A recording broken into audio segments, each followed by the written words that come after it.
Allez, maintenant on passe au giga fun. Est-ce que vous avez tous reconnu ce parfait personnage, ce personnage très sympathique? Vincent, alors c'est un article de Vincent Hédin qui a été publié le 28 février 2022, donc hier aussi, et que là, sur Ouzbek Erika aussi. Là j'ai fait full Ouzbek Erika. Pour une fois, ils ont fait plusieurs articles que je trouvais de bonne facture, enfin de bonne facture, non, que je trouvais intéressants et qui étaient vraiment spécialisés numérique parce qu'ils font pas que le numérique en vrai. Mais donc bon, bref. Donc là c'est plus technologie politique. Allez, c'est parti.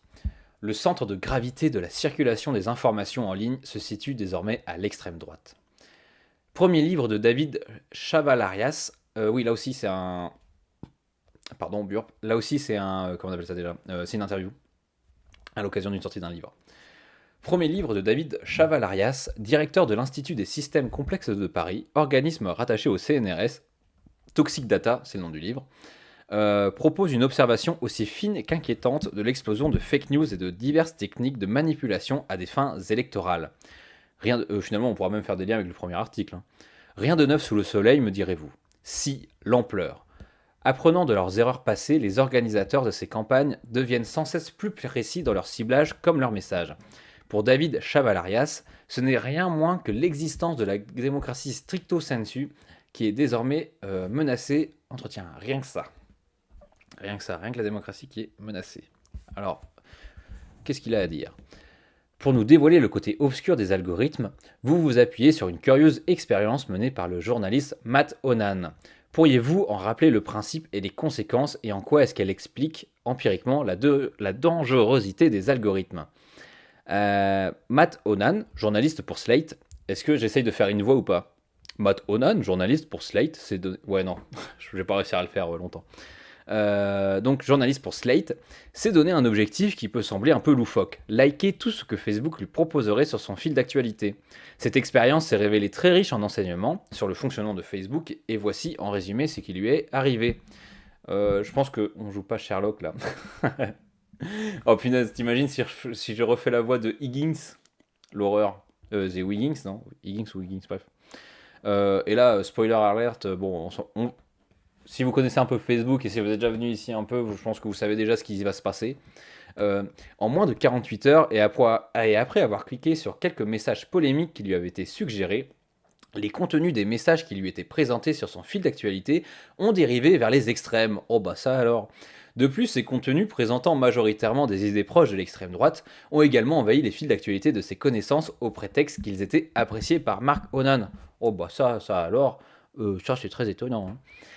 Cette expérience montre que Facebook n'est pas un média passif qui se contenterait de vous ouvrir une fenêtre sur la réalité.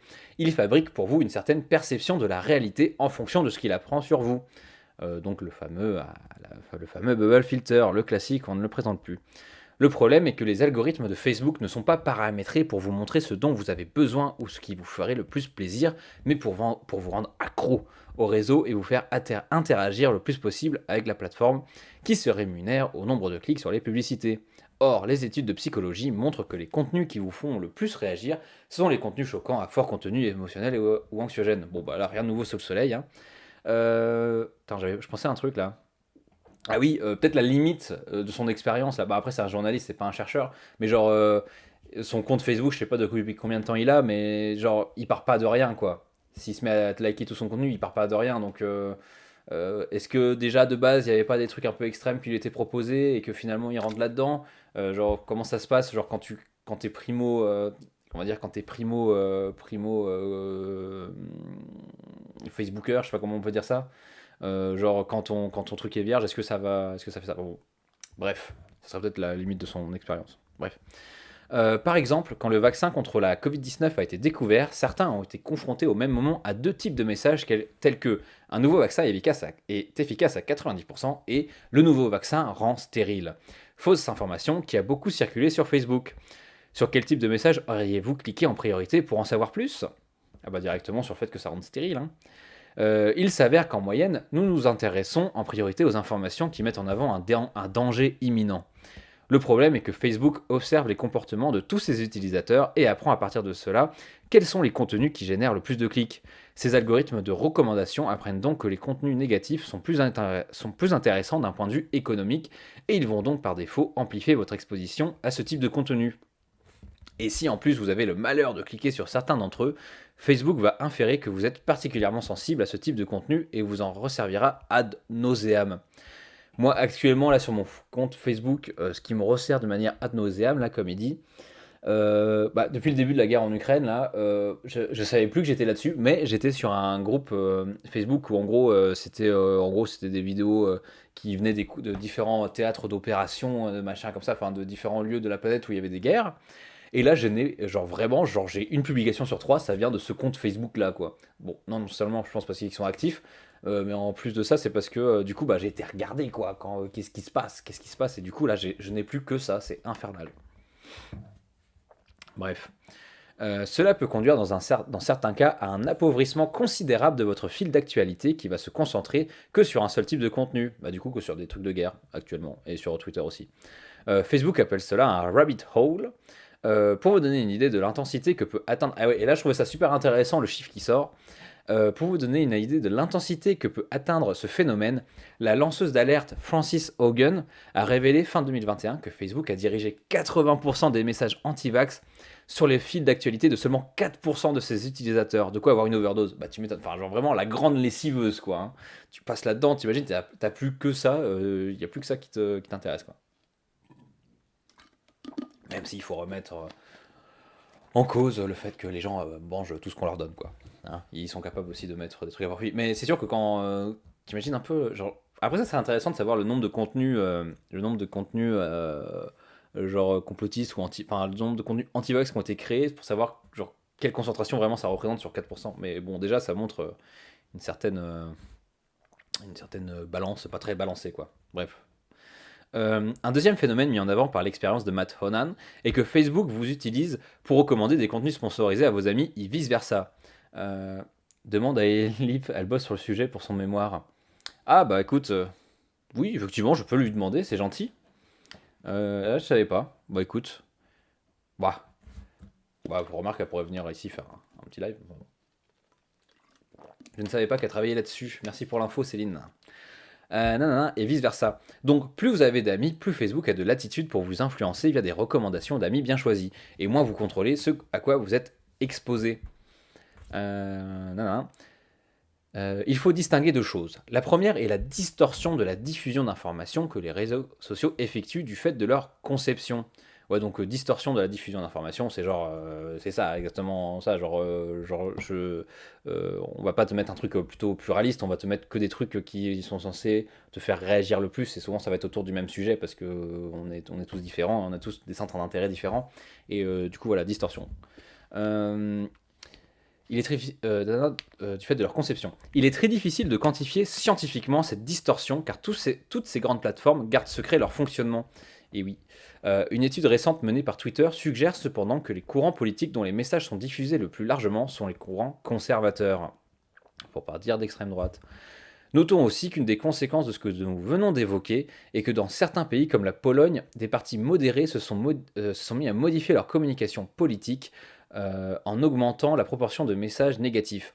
Car ils ont compris que c'était la seule manière d'être largement diffusé. C'est l'une des révélations de Francis Hogan. Et j'ai oublié de poser, de lire ça, qui était la question qui était posée, à laquelle il répondait en dessous. Bon bref. Merci mon Dieu pour l'Internet, s'est exclamé Matteo Salvini lors d'une victoire électorale. Comment expliquer que les messages de masse favorisent systématiquement les pensées politiques les plus extrêmes? Bref. Et Matteo Salvini, pour ceux qui ne savent pas, il est à la tête du mouvement, c'est quoi? C'est la Ligue du Nord en Italie, et c'est extrême droite. Et du coup, oui, il doit être content d'avoir Internet pour faire fructifier ses idées. Nanana. Mais le plus important est peut-être que le fait que les réseaux sociaux numériques permettent de déployer de nouvelles méthodes de propagande peu honnêtes, il faut le dire, que l'extrême droite, plus que tout autre type de courant politique, n'a aucun scrupule à utiliser. Bon après, propagande, tu vois, genre, est-ce que la propagande c'est honnête de base? Mais genre, le propagande, c'est un peu un mot fourre-tout, tu vois, quand... Parce que par exemple, là, moi quand je donne mon avis, par exemple, politique, je fais un peu ma propagande finalement, ou quand je mets ou quand je mets, genre quand je dis que je vais que je fais un live ou que machin, enfin je fais un peu ma propagande, je me vends quoi. Euh, Pardon, mais je vais te laisser aussi, BG. Ah ok, ça marche, pas de problème. Bah écoute, merci d'avoir été là, Margot, et puis à la prochaine. Mardi prochain, je vais essayer de me fixer à mardi, là, mardi 20h, ça me paraît bien. Donc voilà. Mais t'excuses pas, venez, partez, c'est très bien. Déjà, je suis très content que tu sois là, que tu aies été là. Bonne continuation, bonne soirée. Merci, toi aussi, Margot, salut. Donc, nanani, nanana. Où est-ce que j'en étais? Je parle ici, en tout cas, c'est ce que l'on a observé sur ces, voilà, donc des types de courants, alors, putain, pardon, des nouvelles méthodes de propagande peu honnêtes que l'extrême droite, plus que tout autre type de courant politique, n'a aucun scrupule à utiliser. En tout cas, c'est ce que l'on a observé sur ces 5 dernières années en France. Je parle ici de ce qu'on appelle des comportements inauthentiques coordonnés. Euh, Ouais, salut Céline. Coordonnées ou astroturfing, qui consiste à démultiplier artificiellement la présence en ligne d'une idée par une suractivité, l'utilisation de faux comptes ou de robots internet. Oui, et donc ça c'est marrant. Ça, les Russes, ils sont pros là-dedans. Ils avaient leur c'est ce qu'ils ont fait en 2016 pour faire une sorte d'ingérence dans les élections présidentielles américaines où finalement genre ils créaient plein de faux, enfin c'était, comment ils appellent ça, une usine à trolls. Et en gros, il y avait des gens qui créaient plein de faux, enfin qui créaient des faux comptes et qui géraient des faux comptes avec, enfin des faux comptes, des vrais comptes, mais qui étaient inauthentiques du coup, et qui faisaient la promotion de Donald Trump, par exemple, et qui faisaient passer des fake news, des machins comme ça. Bon bref, pour polluer un peu l'espace informationnel sur YouTube auprès des Américains, pour essayer de les influencer finalement. Et donc mais ça c'est super récent, hein. Enfin ça c'est super courant. Genre je sais que sur Arrêt sur Image, c'était par rapport au Mali où il y avait justement, l'État français aurait fait ça aussi avec sur Twitter par exemple. Enfin c'est un truc, c'est hyper courant quoi, hein. Euh, donc voilà. L'objectif est de faire croire en l'adhésion d'une population à une cause ou de manipuler les algorithmes de recommandation des plateformes afin de toucher un large public. Je documente plusieurs de ces agissements dans le livre et je montre comment on peut les détecter. Vous écrivez que la démocratie fut la première victime du Covid-19. On pourrait vous opposer que les démocraties ont mieux géré la crise sanitaire que les dictatures, la Chine exceptée. Pourquoi ce constat? C'est vrai que, dans les faits, les démocraties ont mieux géré la crise sanitaire que les dictatures. Et pour le cas de la Chine, la situation n'est pas si claire car on ne sait pas dans quelle mesure les chiffres officiels de mortalité ont été sous-évalués. Mais cette crise a créé énormément de frustration au sein des populations. Ce que nous observons, c'est que cette frustration a été récupérée par des acteurs intérieurs comme extérieurs pour engendrer de la division et faire progresser le populisme. Et après, populisme, faut faire gaffe avec le mot parce que, comme disait Gilles Deleuze, si vous voulez, il y a des sortes de mots, des mots qui sont des dents creuses, et finalement, et c'est genre qui est utilisé à toutes les sauces et ça veut plus rien dire. Donc, mais après, c'est ça le travail de la recherche, c'est prendre des mots comme ça et de mettre des trucs concrets derrière, quoi. Et d'ailleurs, populisme, c'est quoi la def? Bon, je pense que là, j'ai perdu tout le monde avec mon article, mais c'est pas grave, faut pas se. Waouh, punaise, il y a plein de monde. Oh là là. Ou alors il y a plein de bots, je sais pas. Populisme, le mot populiste désigne une approche politique qui a tendance à opposer le peuple aux élites politiques, économiques ou médiatiques. Donc je suis encore là. Ah, super. Eh ben t'as pas fini, Maëlys. Hé hé. Ouais, je suis un peu sadique. Donc bref. Donc cette frustration qui est récupérée par certains acteurs politiques, et il va dire plus tard qui utilisent ça, notamment des gens plus ou moins complotistes. Ainsi, en France, nous avons vu apparaître sur Twitter de nouvelles communautés d'activistes politiques hostiles à la politique du gouvernement et plus largement aux mesures préconisées par l'OMS et les organismes internationaux. Je pense évidemment à toute la communauté anti-vax et anti-pass sanitaire autour de Florian Philippot. Est-ce que vous voyez qui c'est, Florian Philippot? Bon, bah, je vais juste dire, Florian Philippot, il était au FN avant, il a quitté le FN et là maintenant c'est un peu une sorte d'électron libre. Je sais même pas s'il a de parti. Euh, Ah, pardon, Céline, je crois que tu étais parti. Je crois que tu disais. Ah, tu disais salut à Margot. Ok, pardon. Excuse-moi. Philippot, bah attendez, je vais vous montrer sa tête. Est-ce que ça va vous dire quelque chose? Florian Philippot. Et il était au FN avant. Et il a fini par quitter le FN, et maintenant, je crois que c'est, je sais plus si c'est la partie, mais c'est une sorte d'électron libre, et qui s'est un peu positionné depuis le Covid, là, en mode, genre en mode complotiste, quoi, genre en mode complotiste. Donc c'est lui, là. Je sais pas si ça vous dit quelque chose. Voilà, il était pas mal sur le devant de la scène, putain, attends. Et maintenant, il est un peu relégué, genre plutôt sur les médias sociaux, quoi, plutôt que sur les chaînes de télévision. Même s'il est invité, hein. Donc voilà. Et François Asselineau. Sa tête me dit quelque chose, Vizef. Ah, et François Asselineau, bon, bah, si vous ne voyez pas qui c'est, Filippo Asselineau, je pense que ça vous dit rien. Et qui est prétendant à la présidentielle, hein. D'ailleurs, c'est plein d'années. C'est lui. Et donc, lui aussi, il a toute une rhétorique. Ouais, donc, c'est président de l'UPR. Et qui a toute une rhétorique complotiste aussi. Et lui, c'est le complotisme, genre en mode. Il voit les Américains partout, quoi. Et en plus, apparemment, il a des casseroles au cul en tant que qu'il aurait agressé des femmes de manière sexuelle, tout ça. Bon, bref, un type plus ou moins sympathique, je pense. Bref, non, non, donc Florian Philippot et François Asselineau, dont les leaders et les membres ont crié à la dictature sanitaire en minimisant les risques liés à la pandémie et en utilisant le moindre faux pas politique, voire en produisant de fausses informations pour discréditer non seulement le gouvernement, mais aussi les journalistes et le corps médical, vus comme nécessairement complices d'une sorte d'oppression de la population. Donc, genre complot, oui, quel homme, ouais. Ouais. Donc forcément en mode complot contre les institutions, contre un peu tout, genre on nous cache des choses, tatati tatata, bref. Des fausses informations, nanana. On a retrouvé également ce genre de discours au RN, donc RN Rassemblement National, chez Reconquête, ou dans Reconquête, c'est le parti d'Éric Zemmour, ou dans une certaine frange de la France insoumise. Et ça, je suis étonné, mais écoutez, apparemment, hein, on va le croire, c'est lui qui a travaillé là-dessus. Donc voilà. Bah après, France Insoumise, bon, ils sont quand même, ils font partie de l'opposition, donc j'imagine que tu as certaines personnes qui vont absolument contre tout ce que fait l'État. Mais après, on n'est pas à l'abri de forcément de tomber dans des manières, dans une vision complotiste du monde, hein, finalement. Parce que on sait jamais, hein, sur Facebook, si tout d'un coup toutes les informations qui nous parviennent, c'est que des trucs comme ça, peut-être qu'il y a un moment, ça nous fait quelque chose, j'en sais rien, hein. Genre moi-même, peut-être que je suis pas à l'abri, quoi, n'est-ce pas?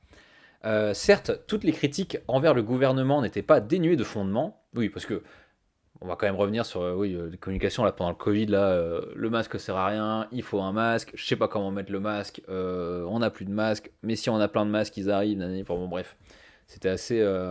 Ça partait un peu dans tous les sens.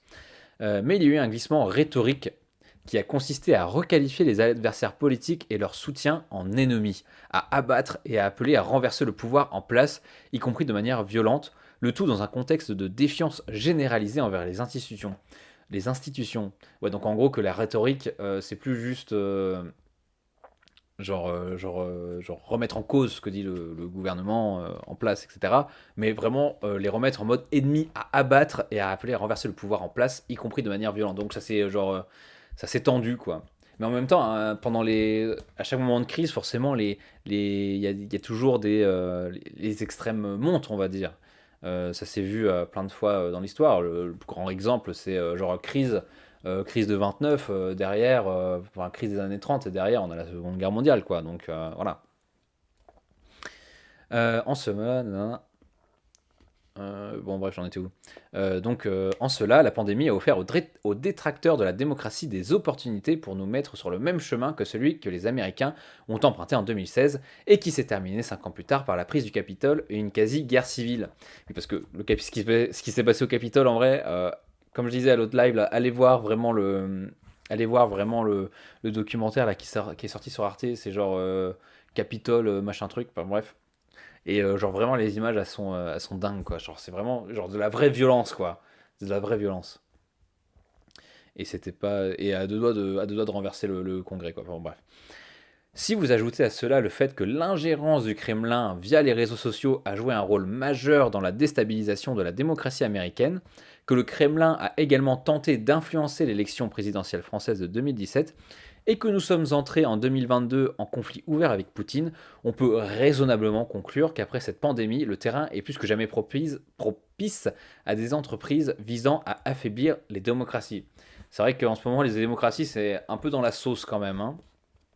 Parce que tout l'univers médiatique, quand même, avec tous les gens d'extrême droite ou de gens plutôt très à droite qui sont invités, où finalement la démocratie c'est un peu faible, quoi. Genre, c'est parce que quand on est à l'extrême droite, finalement, on est quand même vachement dans le culte du chef, quoi, le culte du leader qui va prendre les décisions pour tout le monde. Et d'ailleurs, ce qui est la Russie actuellement, hein. Bon, même s'il y a des distensions aussi, mais c'est vrai que quand on est plutôt sur cette partie-là de l'échiquier, on a plutôt tendance à voir la démocratie comme un régime de faible, quoi, comme un régime faible. D'ailleurs, pendant tout un temps, historiquement, genre les royalistes, les monarchistes et des machins comme ça, ils l'appelaient la gueuse, hein, la démocratie. Donc voilà. Vous avez mesuré avec le politoscope. Oui, très intéressant ça, je connaissais pas le politoscope. Mais allez donc voir ça, je vous conseille d'aller voir. Et en gros, c'est des chercheurs et chercheuses qui utilisent un peu. Alors comment ouais, bon, accueil. Comment ils se définissent déjà pour faire un petit résumé. Putain, ça rame du cul ce soir mon. Ça rame du cul ce soir mon internet. Donc voilà, suivez l'actualité politique dans toute sa diversité et en temps réel à travers ce que disent et relaient plusieurs milliers de personnalités politiques françaises, toutes tendances confondues, naviguer facilement dans les masses de données. Voilà, donc ils utilisent genre ils récoltent plein de données, principalement sur Twitter, pour ensuite ils font des petits articles genre quels sont les sujets qui polarisent, quels sont les sujets, machin, tout ça. Voilà, naviguer facilement dans les masses de données de la politique française et ses commentaires grâce à des vues chronologiques et thématiques qui s'appuient sur les toutes dernières innovations du CNRS en termes de traitement des masses de données. C'est une application. Très bien. Bah, attendez, je vous mets le site. Moi, je pense que j'allais aller voir régulièrement et je pense que ça peut, si jamais, ça peut, parce qu'ils font des petites voilà, analyses, ils font des petites brèves avec genre où ils font de la, comment on appelle ça déjà, genre des nuages de données, machin. Donc j'ai pas eu le temps de lire. Concrètement plusieurs de leurs trucs, mais ça avait l'air très intéressant. Et si ça peut aider à y voir plus clair en ces temps troublés et en ces temps finalement de campagne présidentielle, ça peut toujours servir. Ah bah tiens, je vais faire un tweet, tiens. Bref, j'en étais où? Voilà, vous avez mesuré avec le politoscope la présence grandissante des différents mouvements politiques français sur le net depuis 2016. Ce que vous observez, c'est la constitution de plus en plus rapide de coalitions type anti-pass avec des rabatteurs professionnels comme Florian Philippot dans le cas de l'extrême droite. Attends, je comprenais pas la question. Ce que vous observez, c'est la constitution de plus en plus rapide de coalitions type anti-pass avec des rabatteurs. Ah ouais, genre rabatteurs, on va dire leader d'opinion. Je pense qu'on peut remplacer par ça. Effectivement, on peut voir Florian Philippot comme un rabatteur pour les idées de l'extrême droite plutôt que comme un véritable candidat à la présidentielle. Son rôle est de conquérir un électorat peu politisé et de créer des jonctions entre les courants politiques extrêmes sous couvert de défense des citoyens contre la dictature sanitaire. Il y a au moins deux objectifs. Rendre insupportable le vote pour toute personnalité politique qui aurait soutenu des mesures sanitaires telles que le confinement, le pass sanitaire ou le pass vaccinal. Faire apparaître les partis d'extrême droite comme acceptables ou au minimum moins pires que les partis plus modérés. En gros, l'action de Florian Philippot est d'agir sur les opposants traditionnels à l'extrême droite, soit en les amenant à s'abstenir lors des prochaines élections pour ne pas voter pour les défenseurs d'une dictature sanitaire, soit en les préparant à voter pour l'extrême droite, ne serait-ce que pour voter contre. Et dans le deux cas, du coup, ça marchera pour l'extrême droite. Parce que soit les gens ils iront voter pour l'extrême droite, soit ils s'abstiendront, et les gens qui sont très. Les gens généralement qui sont à l'extrême droite, ils sont très. Comment dire, ils sont très politisés, ils sont très motivés, et du coup, eux, ils vont aller voter, donc dans tous les cas, c'est avantageux pour l'extrême droite, quoi. Certes, le nombre de personnes concernées reste modeste à l'échelle de la population française, mais il faut bien voir qu'aujourd'hui, les élections se jouent à peu de choses. Il n'y a qu'à voir l'élection américaine de 2021. Ouais, Attendez. 2021, oui. Oui, oui, c'était en 2021, ouais. Ou 2020, je sais plus, bref. Où ça s'est joué à peau de balle, hein, finalement, hein. Et arrive à modifier le comportement de personnes qui ne militent pas pour un parti en particulier. Euh, je suis perdu dans ma phrase. Il faut bien voir qu'aujourd'hui, les élections se jouent à peu de choses, et arriver à modifier le comportement de personnes qui ne militent pas pour un parti en particulier est très précieux. Pour ne donner qu'un repère, la pétition en ligne lancée par Florian Philippot contre le pass vaccinal a recueilli plus d'1 million de signatures, alors que seules 700 000 voix ont départagé Le Pen de Mélenchon et Fillon pour le deuxième tour de 2017. Et ce qui est finalement assez peu. C'est beaucoup, mais c'est peu à la fois que si tu remets ça sur le nombre de votants, quoi. Possible en France. Le jour où il donnera des consignes de vote, cela peut changer la donne. Et quand on sait que Florian Philippot invite à ses meetings des gens comme Steve Bannon, stratège de l'extrême droite américaine, on devine tout de suite le type de consigne qu'il pourra donner. Allez voter pour Zemmour, ou au pire pour Marine Le Pen, ou au pire encore pour Valérie Pécresse. Mais Valérie Pécresse, on n'est pas à l'extrême droite. Même si on n'est pas à l'extrême droite, même si elle a quand même utilisé des théories du genre le grand remplacement, qui est typiquement une théorie qui n'est pas confirmée par les recherches sur le fait que les populations, on va dire, blanches se font remplacer par les populations de couleur, quoi, en France. Bon, bref, un truc raciste par excellence, quoi. Puisque nous sommes à l'orée du premier tour de la présidentielle, quelle dynamique voyez-vous émerger sur les réseaux sociaux? Je peux vous parler de ce que je vois sur mon principal terrain d'étude, qui est le militantisme politique sur Twitter. Ce n'est donc pas un avis sur l'évolution des Français dans leur ensemble, mais sur celle du cœur des militants politiques, dont on peut penser, pardon, j'ai regardé l'heure juste pour savoir où est-ce que j'en étais, dont on peut penser qu'il a une influence importante sur le vote des Français. On observe que l'espace politique s'est entièrement reconfiguré entre 2017 et 2022, avec une accélération sous l'effet de la pandémie. Alors qu'avant, les partis traditionnels, le PS, LR, puis LREM, occupaient une place centrale dans cet espace politique, nous avons assisté à l'apparition de nouvelles communautés autour de Florian Philippot et d'Éric Zemmour qui ont fait la jonction entre l'extrême gauche et l'extrême droite. Et alors là, je veux bien là, j'aurais bien aimé qu'il explique, en tout cas qu'il prouve genre la jonction entre l'extrême gauche et l'extrême droite. Parce que ça me semble quand même deux logiciels idéologiques complètement différents, quoi. Genre sur quel point commun ils se sont rassemblés. Euh, Est-ce que finalement c'est sûr, parce que quand on est à l'extrême gauche, forcément on est dans l'opposition face au gouvernement actuel, et qu'on est à l'extrême droite aussi finalement. Donc peut-être qu'ils se sont rejoints là-dessus, mais c'est pas sur les mêmes thèmes, quoi. C'est pas sur les mêmes thèmes. Donc, je me demande quels sont les points d'accord entre des militants d'extrême gauche et des militants d'extrême droite, quoi. Ça me semble pas si évident que ça. Mais bon, après. Ouais, donc j'aurais bien aimé qu'il justifie un peu ça quand même. Dans le même temps, les partis traditionnels, on en parlait sur les thèmes de souveraineté. Ouais, souveraineté par rapport à. Pardon, là je suis un peu perdu. Souveraineté par rapport à quoi? Oui, genre. Souveraineté. Bah, par exemple, on peut prendre la souveraineté du peuple. À l'extrême gauche, on est plutôt tendance à dire que le peuple est méga souverain, alors qu'à l'extrême droite, on est plutôt sur, comme je disais, sur sur la vision du chef. Et c'est le chef qui doit décider, et pas le peuple. Le peuple doit suivre. L'idée que la France est prioritaire. Ah oui, par exemple, effectivement, oui. Parce que c'est vrai qu'on peut être d'extrême. Bah après, quand on est d'extrême gauche, on est plutôt internationaliste. Du coup, on est plutôt pro-Europe. Voilà. Mais après, bon, après, je vais pas m'aventurer plus loin parce que je pense que je m'y connais pas plus que ça, mais ouais.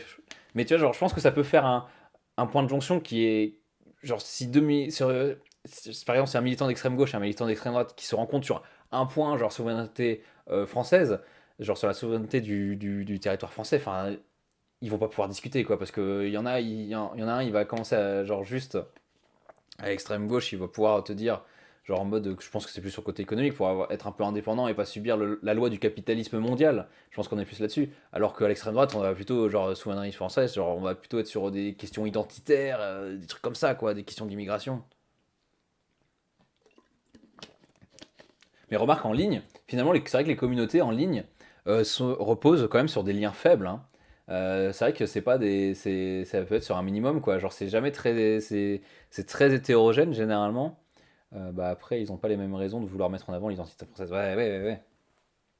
Mais c'est vrai qu'en ligne, du coup, ils peuvent se mettre d'accord là-dessus. Mais je pense que, genre, tu mets 10 minutes une personne d'extrême gauche et une personne d'extrême droite, c'est pas possible, quoi. Ils vont pas pouvoir se parler, quoi. Mais bon, faut pas sous-estimer la force des liens faibles, finalement, dans les communautés en ligne. Bref, dans le même temps, les partis traditionnels ont été marginalisés. Ouais, donc voilà, donc il disait que Philippot et Zemmour, ils ont fait une jonction entre l'extrême gauche et l'extrême droite. Dans le même temps, les partis traditionnels ont été marginalisés par rapport à la circulation globale d'informations, et plusieurs se sont affaiblis ou fragmentés. On peut parler du PS, hein, genre vraiment, Anne Hidalgo aujourd'hui, elle est à 2% dans les sondages, hein.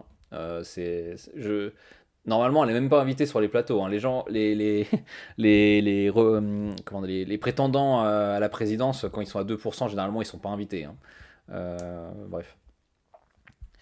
Le résultat est que le centre de gravité en termes de circulation d'informations se situe maintenant à l'extrême droite, ce qui favorisera la percée de ce type de parti lors de prochaines élections. Notons aussi qu'il est possible que cette montée en importance des communautés Zemmour et Philippot soit en partie artificielle, au sens où elle serait amplifiée par les comportements inauthentiques que nous avons évoqués. Mais cela n'enlève rien à leur pouvoir d'influence. Et oui, parce qu'on peut tout à fait penser que... Parce que dernièrement, là, ce qui est sorti, c'est genre comme dans l'équipe de Zemmour, là, sur Wikipédia, la Wikizedia, où finalement, par petites touches par-ci, par-là, ils étaient en train de refaire un peu toute la fiche Wikipédia. D'ailleurs, fiche Wikipédia de Zemmour qui est la plus consultée en France, mais genre loin devant tous les autres politiques d'ailleurs. C'était en 2021, c'est la fiche Wikipédia la plus consultée, qui par petites touches par-ci par-là ont fait en sorte de brosser un portrait vachement plus lisse, genre tous les trucs, mettre des idées un peu genre négationnistes, enlever des affaires qu'il aurait eu au cul, des machins comme ça, bon, bref. Et ils se sont fait choper, il y a 7 personnes du Wikipédia qui ont été, 7 personnes qui participaient sur Wikipédia ont été bannies à vie de la plateforme. Donc voilà. Ouais, ils peuvent toujours aller consulter, hein, mais ils pourront plus jamais faire de modifs ou écrire dessus, quoi. Donc voilà. Donc why not, les équipes de Zemmour font de l'astrosurfing, hein, je veux dire, c'est classique maintenant, hein. Vous proposez également un remède à notre overdose numérique, décliné en 18 propositions, de la suppression des notifications au recours à des préférendums pour dynamiser la démocratie en passant par le soutien à une recherche réellement indépendante. Lesquelles sont les plus simples à mettre en place et quelles seraient les plus efficaces selon vous? Allez, tenez bon, on est presque à la fin. Dans cet ouvrage, j'ai décrit à la fois des mesures individuelles et des mesures collectives, car il est très important d'agir à plusieurs niveaux à la fois. Oui, parce qu'il n'y a pas une bonne solution, hein. Souvent, c'est tout un éventail de solutions enfin tout un éventail d'outils ou de réformes et de machins qui vont permettre d'améliorer le processus, quoi. Les mesures que je préconise au niveau individuel sont assez immédiates à mettre en œuvre, mais demandent un peu de volonté et nécessitent, pour avoir un effet sur nos démocraties, d'être largement adoptées. Et donc là va revenir la question de l'usage. Même si les idées de ce livre arrivaient à infuser dans l'ensemble de la population, nous sommes plutôt sur du moyen terme. Pour ce qui concerne les mesures collectives, je dirais qu'il y a... Oh, il donne pas d'exemple? Bon, ça aurait été sympa. Pour ce qui concerne les mesures collectives, je dirais qu'il y a une mesure conservatoire, comme on dit dans la construction, qu'il faudrait mettre en place immédiatement et qui porte sur le changement du mode de scrutin pour l'élection du président de la République. Changement de scrutin. Pas une mince affaire, je pense, hein. Mais réforme, bah, quand on sait que... en vrai, quand on regarde le nombre de personnes qui votent, quoi, enfin, ça représente qui finalement ça représente qu'une petite frange de la population maintenant, un président ou une présidente. En France, cela s'entend. Mis à part l'association Mieux Voter, au sein de laquelle je milite, c'est une question qui est peu abordée. Ah, le truc mieux voter, genre en mode les gens votent mal, c'est un peu condescendant quand même. Je sais pas ce que vous en pensez, mais genre en mode on va t'apprendre à bien voter.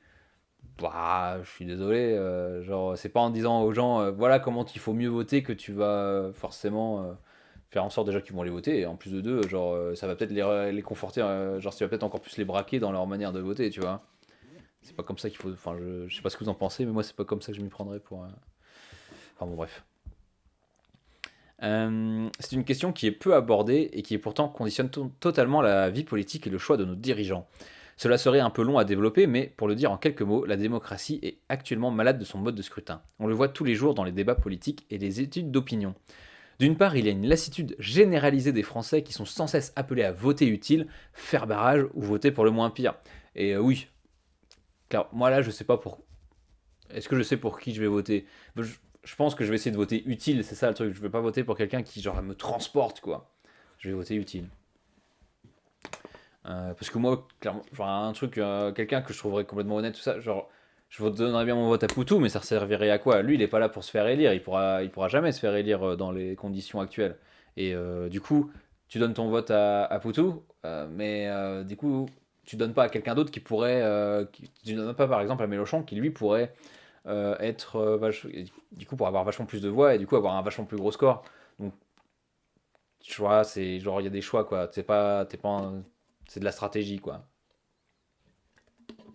Mais bon, après, on peut avoir 500 000 présidents. Bon, bref. D'une part, il y a une lassitude généralisée des Français qui sont sans cesse appelés à voter utile, faire barrage ou voter pour le moins pire. Cela se traduit par un taux d'abstention qui ne cesse d'augmenter.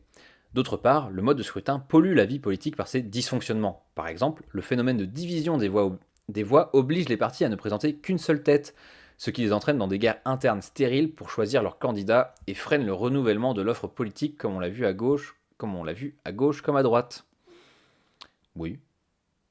Bon, ouais. Bon, on va lui faire confiance. Là, je sais pas si je serais d'accord à première. Bon, bref. Les bonnes idées peinent aussi à être mises en application sur le plan politique, car soit elles sont combattues pour la seule raison qu'elles ont été proposées par le camp adverse, qui pourrait s'enorgueillir d'avoir été le premier à le proposer pour recueillir des voix, soit elles ont trop de défenseurs qui perdent les élections en raison de la division des voix. Attends, car soit elles sont combattues pour la... Ah oui, d'accord. Donc des bonnes idées qui ne sont pas adoptées parce que ça n'a pas été fait par notre camp politique, soit elles ont trop de défenseurs qui perdent les élections en raison de la division des... Ah oui, et en gros, il y a trop de personnes... Ok, d'accord. Genre en mode, il y a trop comme il y a trop de gens à gauche, tu vois. Actuellement, il y a trop de prétendants à la présidence à gauche, ce qui fait que sur un point qu'ils doivent tous défendre, et ben ça va pas passer parce que justement, les voix sont complètement divisées. Il suffit qu'il fasse autour de 20%. Mais ce qui est peut-être plus grave, c'est qu'il est très probable qu'une ou un candidat rejeté par une majorité de la population soit élu président de la République. Il suffit qu'il fasse autour de 20% au premier tour et qu'il soit considéré comme le moins pire par ceux qui, au second tour, accepteront de se rendre aux urnes. Or, il existe un mode de scrutin inventé récemment qui évite tous ces dysfonctionnements, c'est le jugement majoritaire. Ouais, donc tu fais 20 premiers. Bah, c'est pas facile de faire 20% au premier tour. Après, t'as plus ou moins une chance sur deux. Mais c'est sûr que du coup, finalement, c'est un candidat qui a été porté par seulement 20% de la population qui se retrouve au second tour et qui peut être potentiellement président, quoi. Enfin, c'est pas beaucoup, quoi. Donc le jugement majoritaire, c'est quoi? Ouais, donc c'est vrai que là, on s'éloigne un peu du truc un peu numérique, mais bon, écoute, on peut parler de démocratie, hein. Son principe est simple. Au lieu de n'avoir qu'un seul bulletin qu'ils attribuent à un seul candidat, les électeurs évaluent tous les candidats sur une échelle de valeurs communes, de à rejeter à excellent, et le candidat le mieux évalué l'emporte. Dans ce mode de scrutin, à un seul tour, plus de votes utiles, plus de division des voix, toutes les opinions, y compris les à rejeter, sont prises en compte, et un candidat rejeté par la majorité des citoyens se retrouve en bas du classement. Oui, donc là, en gros, c'est genre une sorte de... Bah, c'est comme l'application Elise finalement. Genre, tu sais, genre on te donne des propositions, des idées de programmes, des machins comme ça. Tu dis si t'es plutôt pour ou plutôt contre. Et au final, on dit avec qui ça matcherait. Et là, ça serait pour élire du coup le dirigeant ou la dirigeante à la tête du pays. Et du coup, ça permettrait quoi ce jugement majoritaire? C'est que nanana, donc les candidats qui ont, qui ont la majorité des citoyens. Ah bon. Donc un candidat qui se retrouve avec la majorité d'avis défavorables quant à son programme et ses idées, ben, forcément il va se retrouver tout en bas. Et donc c'est le cas par exemple d'Éric Zemmour, rejeté par 57% des Français, dont les idées se retrouvent pourtant au centre des débats politiques du fait du mode de scrutin actuel. Adopter le jugement majoritaire pour l'élection présidentielle et même pour d'autres types d'élections serait salvateur. Cela permettrait de redonner du sens au vote, de libérer les citoyens du carcan du mode de scrutin actuel et de refaire société différemment. Et oui, je suis plutôt d'accord. En tout cas, ça serait quelque chose d'intéressant à tester. Ensuite, il y a plusieurs autres mesures qui pourraient être mises en place assez rapidement avec un impact très significatif.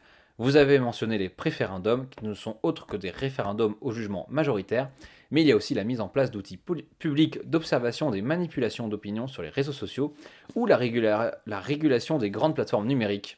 Rappelons qu'en démocratie, l'État peut décider beaucoup de choses du moment qu'il y a une volonté politique. Et on peut espérer que la démocratie est encore bien vivante. Et oui, bah forcément, faire de la régulation des grandes plateformes numériques. Et après, c'est toute la question, genre tu fais de la régulation, mais par qui quoi? Est-ce que c'est les grandes plateformes qui doivent le faire elles-mêmes?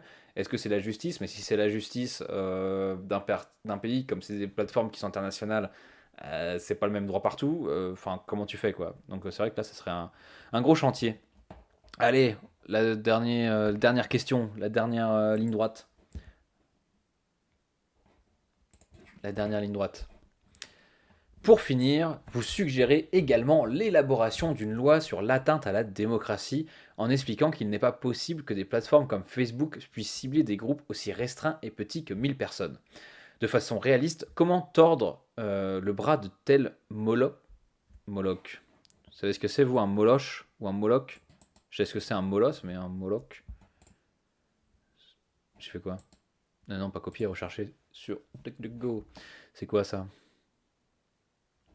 Est une divinité dont le culte était pratiqué dans la région de Canaan. Selon la tradition biblique, il apparaît dans un contexte où il y a des sacrifices d'enfants par le feu. Ok, bon, en tout cas, c'est pas amélioratif. La question est ici, donc la question c'est comment faire en sorte de tordre le bras des grosses plateformes numériques pour les réguler. La question est ici celle de la régulation de l'un des secteurs économiques les plus puissants, la Big Tech. Aujourd'hui, la modification d'une ligne de code sur une plateforme comme Facebook peut changer le quotidien de 33 millions de Français. Ça devrait faire réfléchir.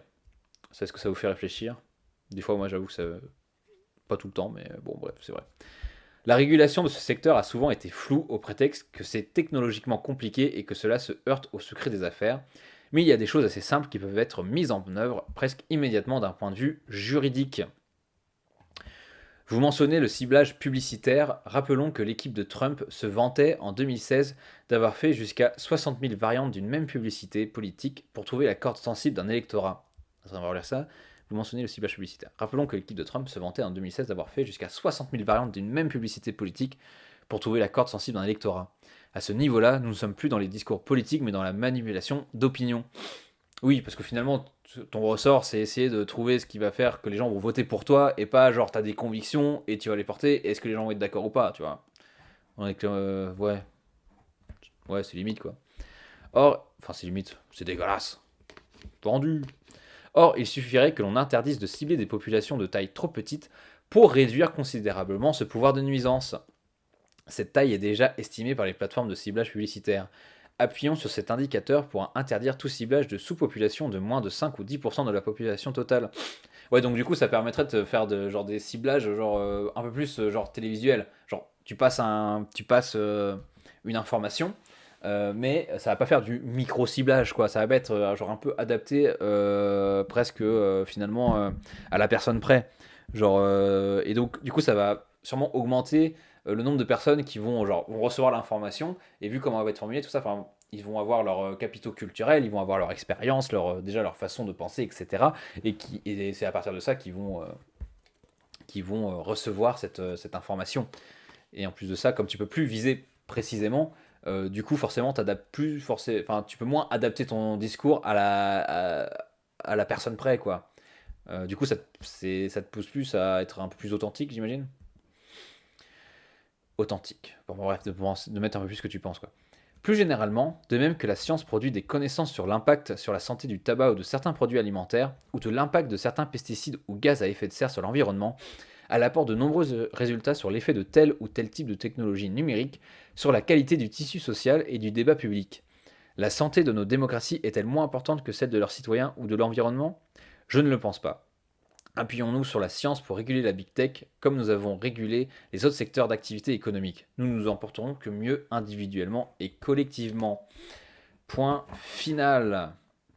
Et ben voilà. Ouais, il était un peu costaud celui-là, hein. Mais c'est fini maintenant. Est-ce que tout le monde s'est endormi? Non, mais c'est intéressant déjà c'est pas genre je trouve ça intéressant d'avoir des avis, genre par exemple d'avoir des propositions sur comment changer concrètement des choses dans la démocratie qui va mal. Tu vois, tout le monde le voit, quoi. Euh, par exemple, là, comme il disait, le jugement majoritaire. Voilà, c'est des idées, quoi. Il y a des idées qui existent. Après, il faut réussir à les appliquer. Mais bon, après, je pense qu'il a plein de. Comme il disait, là, il a 18 autres propositions. Non, mais le dernier était compliqué, et moi qui suis pas très calé en politique, ah voilà, MDR. Donc, donc tout le travail de vulgariser. Mais oui, c'est vrai qu'il était un peu plus velu, en tout cas, je pense. Mais bon, après, il y a toujours des choses. C'est comme les articles scientifiques, hein, tu pioches des trucs ou quoi. Mais oui, c'est vrai que du coup, il faut avoir peut-être un petit background politique pour bien appréhender cet article, quoi. Et ce qui est pas simple. Mais du coup, tu peux aller voir, comme je le disais, là, comme j'ai mis plus haut, Politico, pour essayer de voir ce qu'ils en disent. Mais c'est sûr que ça demande un effort, évidemment. Et c'est vrai qu'on n'a pas tout le temps de le faire, quoi. Et en plus de ça, si on n'est pas intéressé, enfin, c'est compliqué, quoi. C'est compliqué, je comprends. Ouais, je vais aller voir, je pense. Bah, je pense que c'est intéressant, hein, même pour histoire de savoir que ça existe, quoi. Tiens, qui tente de faire croire que Brigitte Macron serait un homme? Oh, ça date un peu, ça. Ah oui, vous avez vu passer cette fake news ou pas? C'est vrai que j'ai vu passer, j'ai pas cru une seule seconde, tu vois, mais je l'ai vu passer quand même. Oula. Et donc j'imagine que chaque point correspond, genre, comment ils ont fait? Depuis le 13 c'est quand tu tentes de nous faire croire que j'ai. Voilà. L'objectif est nanana. Bon, bref, tu vois, déjà, ça, je pense que c'est un truc qui peut être assez intéressant. Enfin, bon. Bref, voilà. Qu'est-ce que je fais maintenant? Bah écoutez, moi je pense que je vais vous souhaiter une bonne soirée.